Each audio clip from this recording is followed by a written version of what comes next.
श्री स्वामी समर्थ. मी प्रांजली.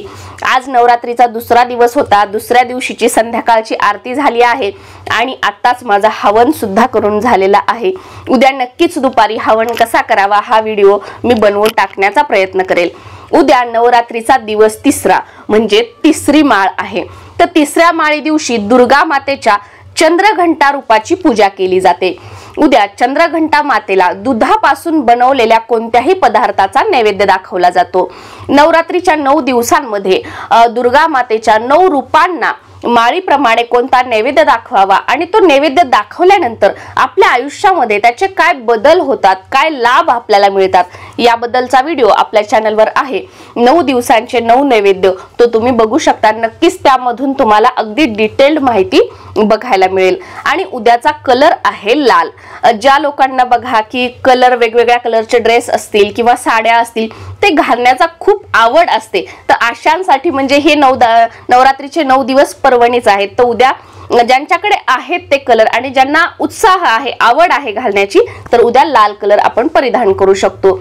तर उद्याच्या दिवशी आपल्याला आपल्या घरामध्ये सतत भांडण तंटे होत असतील, कोणी कोणाचं ऐकत नसेल, दुसऱ्यांचं ऐकून घरामध्ये भांडण होत असतील, आपल्या घरातील व्यक्ती बाहेरच्यांशी सगळ्यांशी चांगलं वागतात आणि आपल्या घरात आलं की चिडचिड, मोठ्याने बोलणं किंवा एक गोष्ट सांगितली की त्याच्या उलट करणं असं घडत असेल आणि स्पेशली तुमच्या नवरा बायकोमध्ये वादविवाद होत असतील, नवरा बायकोमध्ये भांडणं होत असतील, घरामध्ये निगेटिव्हिटी आहे, घरात कुठेतरी एखाद्या म्हणजे असा कोपरा असेल, एखादी रूम असेल, एखादी जागा असेल, तिथे गेले की भीती वाटते किंवा तुमच्या घरामध्ये आजारपण आहे, आजारी व्यक्ती आहे, बाधेचा त्रास आहे, तुम्हाला असं वाटतं की माझे वाईट चिंतणारे लोक जास्त आहेत, कोणीतरी काहीतरी करत आहे, त्यामुळे माझ्या घरामध्ये नकारात्मकता आहे, तर असा कोणताही प्रॉब्लेम असेल तर यासाठी आज जो उपाय सांगणार आहे तो अतिशय महत्त्वाचा आहे आणि याचे रिझल्ट तुम्हाला अगदी काही दिवसातच म्हणजे 2 ते 3 दिवसातच याचे रिझल्ट तुम्हाला बघायला मिळतील. आणि करण्यासाठी अत्यंत साधा आणि सोपा हा उपाय आहे. कोणताही मंत्र नाही, कोणतीही पूजा नाही, काही नाही, अगदी साधं सोपं आपल्याला हा उपाय करायचा आहे. पिरियड्स असेल तर हा उपाय करू नका, सुतक असेल तर हा उपाय करू नका. उद्या चंद्रघंटा मातेचा दिवस आहे. उद्याच्या दिवशी हा उपाय केला तरीही चालेल आणि उद्याच्या दिवशी प्रत्येकाने आपल्या घरामध्ये हा उपाय कराच करा. हा त्रास आपल्याला असो किंवा नसो, हा उपाय केल्याने आपल्या घरामध्ये पॉझिटिव्हिटी, सकारात्मक वातावरण, आपल्या घरातील वातावरणामध्ये सकारात्मक लहरी निर्माण होतील आणि आपल्या घरामध्ये आता या नवरात्रीच्या 9 दिवसामध्ये आपली कुलदेवी आपलं आई भगवतीचा सूक्ष्म रूपामध्ये वास आहे. त्यामुळे हा उपाय आपल्याला करायचा आहे आणि हा उपाय केल्याने सतत जे आपल्याला अपयश येतं, सतत दुर्भाग्य आपल्या मागे लागलेलं आहे, हे सुद्धा कुठेतरी कमी होताना तुम्हाला बघायला मिळेल. हा उपाय करण्याच्या 2 पद्धती सांगणार आहे. दोन्ही पद्धतीने तुम्ही हा उपाय केला तरीही खूप चांगला आहे. दुर्भाग्य, अपयश, पिछा सोडताना तुम्हाला बघायला मिळेल किंवा दोन्हीपैकी एक उपाय तुम्हाला करायचा असेल तर तोही तुम्ही करू शकता. जो आता पहिला उपाय सांगणार आहे तो मी पण करणार आहे. आपण हा उपाय केला तरीही चालेल, पण तुम्हाला खूपच घरातला म्हणजे कलह, घरामध्ये एकोपा नाहीये, दुरावा आहे, हा त्रास आहे, तर तुम्ही दुसरा सुद्धा उपाय करा. तुम्हाला चांगले रिझल्ट बघायला मिळतील. आणि जो पहिला आपला उपाय आहे या सगळ्या गोष्टींचा तुम्हाला सामना करावा लागतोय, तो उद्यापासून कंटिन्यू 21 दिवस तुम्ही हा उपाय करा. या 21 दिवसामध्ये सगळी नकारात्मकता तुमच्या घरातून, तुमच्या आयुष्यातून गेलेली आहे. घरातल्या व्यक्तींच्या वागण्यात, बोलण्यात फरक पडला आहे याचा अनुभव तुम्हाला स्वतःला येईल. यासाठी पहिला उपाय सांगते अगोदर. आपल्याला आपल्या देवघरामध्ये जी घंटी आहे ती घंटी घ्यायची आहे. सकाळची आपली आरती झाली किंवा देवपूजा झाली की त्यानंतर आपल्याला ही जी घंटी आहे, तुम्हाला आपल्या कुलदेवीचा जो कोणता मंत्र असेल तो मंत्र म्हणायचा आहे. कुलदेवीचा मंत्र माहित नसेल तर 99 मंत्र म्हणायचा आहे. ओम ऐं ह्रीं क्लीं चामुंडाय विच्चे, ओम ऐं ह्रीं क्लीं चामुंडाय विच्चे. किंवा हाही जर म्हणायचा नसेल तर सर्व मंगल मांगल्ये शिवे सर्वार्थ साधिके शरण्ये त्र्यंबके गौरी नारायणी नमोस्तुते. हा मंत्र सुद्धा तुम्ही म्हणू शकता. आणि पूर्ण घरामध्ये अगदी म्हणजे आपल्या पूर्ण घराच्या असं भिंतीला पूर्ण हे करून छोट्या जागा, असं नाही की इथे एकदा केलं की पुढं असं नाही, अगदी जवळ पूर्ण घरामध्ये हा मंत्र म्हणत म्हणत आपल्याला घंटी वाजवायची आहे. बघा, आपल्या घरामध्ये आपण ओरडतो, लोकांबद्दल वाईट बोलतो, शिव्या देतो, शाप देतो, म्हणजे ह्या गोष्टी आपल्या घरामध्ये होतात आणि ते व्हायब्रेशन्स आपल्या या भिंतीमध्ये, या जागेमध्ये, या वास्तूमध्ये असतात. हे केल्याने काय होईल की आपल्या घरातील नकारात्मकता ती जी आहे ती पूर्णपणे दूर होईल.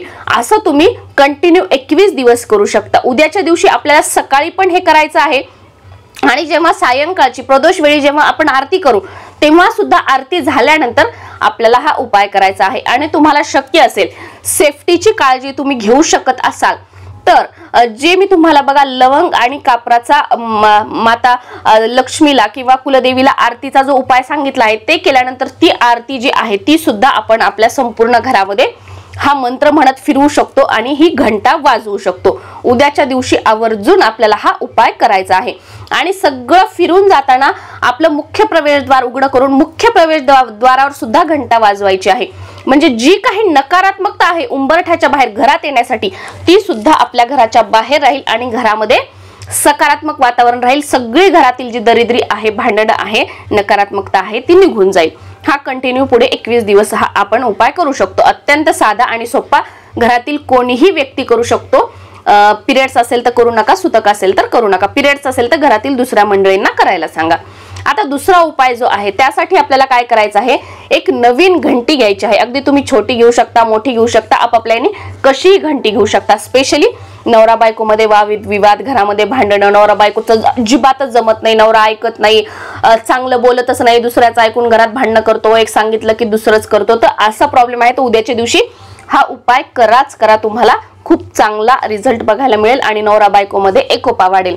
एक घंटी विकत आणायची आहे, जिथे पूजा साहित्य वगैरे मिळतं बघा तिथे घंटी असते, घंटी आणायची आणि त्या घंटीवर घंटी आपण वरती अशी दांडी असते आणि खाली ते गोल असतं ना, त्याच्यावर आपल्याला मनोकामना बोलत बोलत, इंटेन्शन बोलत बोलत हळदीने स्वस्तिक काढायचं आहे. खालचं ते घंटीचं गोल असतं ना ज्याच्यामध्ये आपण वाजवतो ते, तर त्याच्यावर हळदीने आपल्याला स्वस्तिक काढायचं आहे. एक स्वस्तिक मनोकामना बोलत बोलत इंटेन्शन डोक्यामध्ये ठेवून आपल्या कुलदेवीचं स्मरण करून हे केल्यानंतर तुमच्या घराच्या आजूबाजूला जिथे कुठे देवीचं मंदिर असेल तर ह्या घंटीवर आपण स्वस्तिक काढायचं.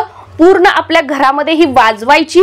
जी काही नकारात्मकता आहे, दरिद्री आहे, जे काही भांडणं घरात, ती सर्व या घंटीच्या नादाने, या घंटीच्या आवाजाने दूर होत आहे. माझ्या घरातली सगळी पीडा मी या घंटीद्वारे, म्हणजे हे घंटी शोषून घेत आहे, आकर्षित होत आहे, हे आपण सगळं इंटेन्शन ठेवायचं, मनामध्ये भावना ठेवायची, पूर्ण घरामध्ये ही घंटा वाजवायची आणि दिवसभरामध्ये तुम्हाला जेव्हा वेळ असेल त्या वेळेला असं घरामध्ये वाजवून हे स्वस्तिक वगैरे काढून आपल्याला घराच्या आजूबाजूला जिथे कुठे देवीचं मंदिर आहे त्या देवीच्या मंदिरामध्ये जाऊन ही जी घंटी आहे ती ठेवायची आहे.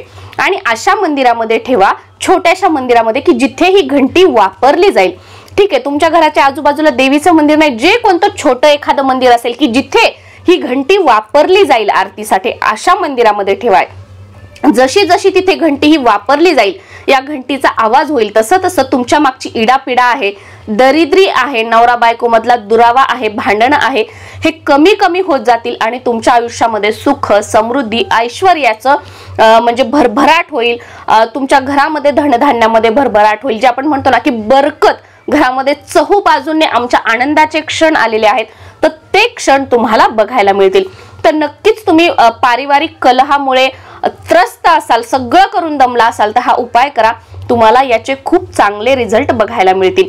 आणि स्पेशली तिथे गुरुजी वगैरे असतील तर त्यांना तुम्ही सांगा की ही घंटी रोज तुम्ही पूजा करताना किंवा आरती करताना तिथे तुम्ही वाजवा, या घंटीचा वापर करा, हे आपल्याला तिथे सांगायचं आहे. आणि तिथे गेल्यानंतर आपण ते जे देव असतील त्यांची प्रार्थना करायची, आपल्या कुलदेवीचं स्मरण करायचं, आपली मनोकामना, इंटेन्शन बोलायचं, तिथे ती घंटी वाजवायची आणि त्यानंतर तिथे ती ठेवायची आहे. आणि घरी येताना आपल्या मनामध्ये की आजपासून माझ्या घरामध्ये सकारात्मक वातावरण राहणार आहे, घरामध्ये आनंदी आनंद राहणार आहे, आमच्या नवरा बायकोच्या नात्यामध्ये प्रेम, एकोपा निर्माण होणार आहे, सगळ्या चांगल्या गोष्टी बोलायच्या आणि आपल्या घरी यायचं. अगदी काही दिवसामध्ये आपल्या घरामध्ये बदल होताना तुम्हाला बघायला मिळेल. श्री स्वामी समर्थ.